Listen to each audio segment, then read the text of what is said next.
She's here.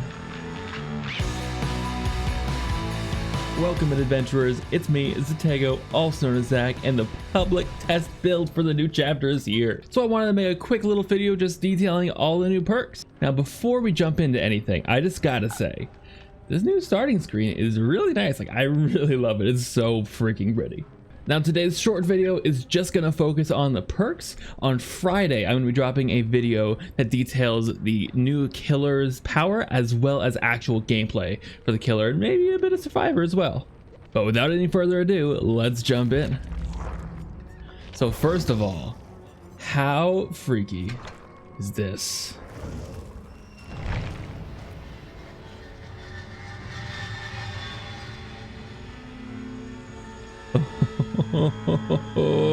So freaky. Here we officially have the Onryo. Oh yes, so they've done a good job with the feel of this killer. So I'm excited to see how that goes. But as I said, today we're here talking about her perks. So let's see what her perks are. Now I think honestly all three of her perks are really interesting. So I'm excited to get into a match and see how they go. But first up we have Call of Brine. After damaging a generator, this perk becomes active for 60 seconds. The generator regresses at 150% of the normal regression speed and its aura is revealed to you. By the way, that number goes up to 200% at tier 3. Each time a survivor completes a good skill check on a generator affected by this perk, you receive a loud noise notification. So with this perk, you have to go out of your way to kick the generator, but once you do, it regresses very, very quickly. I think this is going to be absolutely wild in conjunction with perks like Pop. Plus, not only is it regressing quickly, but usually you're going to find out pretty quick once a survivor has stopped it from regressing because they're going to get a skill check relatively quickly. And that's going to let you know that they're there. My theory is that this perk is going to be strongest in situations where the gen is about 75% finished. That way it's regressing very strong through that entire 60 seconds and not wasting any of that 60 seconds. But also that way it's not so close to the end that a survivor could just jump on and commit and get it done. Second up, we got Merciless Storm. Now this I think is the most interesting perk that she has, and I'm really intrigued to see how this plays out. When a generator reaches 90% progress, survivors working on a generator will be faced with continuous skill checks. If they miss or stop repairing, the generator is blocked for 16 seconds, and I believe that goes up to 20 seconds in tier 3. Now there's also an addendum that Merciless Storm can only trigger once per generator per trial. That is very key, as I think that's the difference between this being an overpowered perk and just a very strong perk.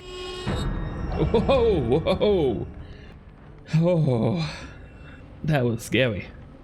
I'm excited to use this perk in conjunction with something like Huntress's Lullaby, because that is just going to be so wild to make survivors have to do these constant skill checks and make it honestly pretty dang difficult to get them to actually finish the gen at that moment.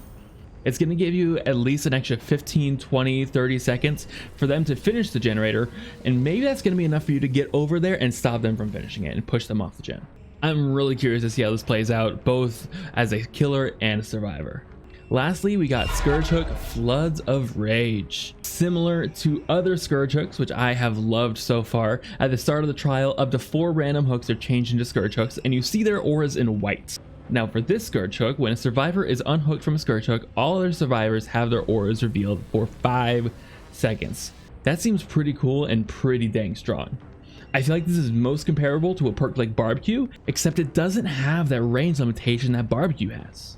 It also changes up the timing of it, and depending on your playstyle, it may be more valuable to you to see auras when the survivor is getting unhooked rather than when you hook the survivor. Yeah, all three of those perks seem really solid. None of them seem like a wasted perk slot. I'm excited to jump in, see all three of them in action all at once together, and see some really cool synergies with other perks.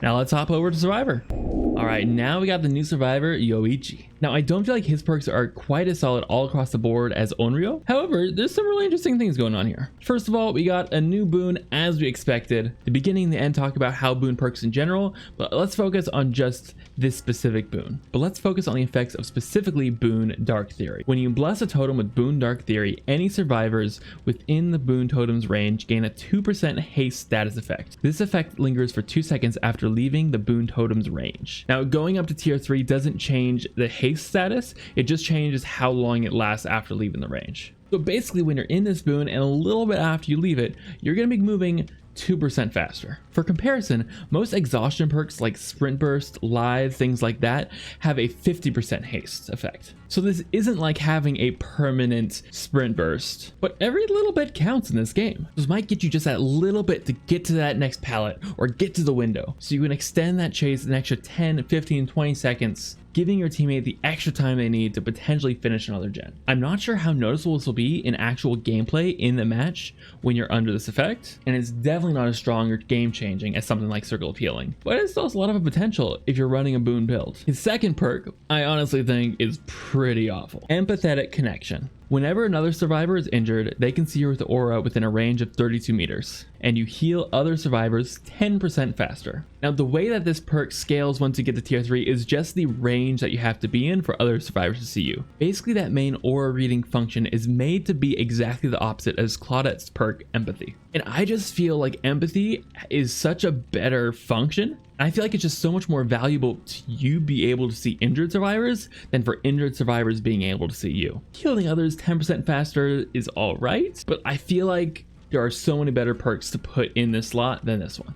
I don't know, maybe if you're trying to heal people a lot, it'll be good and it'll attract injured survivors to you like a magnet. Now, the last perk is the one that I'm most excited to try out, Parental Guidance. After stunning the killer by any means, your scratch marks, pools of blood, and grunts of pain are hidden for 8 seconds. Now, my one question with this, and I think I know the answer, is whether or not flashlight or flashbang blinding counts as a stun. From my understanding, those would not count as a stun unless you get them at the point where they drop the survivor they're carrying because of that blinding. So this is definitely a perk that's going to take a good amount of skill to pull off well, but if you're really good at stunning the killer, maybe following up with a flashlight blind, you can just disappear on them. Plus, I feel like this could be a really good perk to run along with Power Struggle, because then you're being held, you stun the killer, and then while they're recovering, you're able to run away without leaving scratch marks or blood. That seems like quite the combo.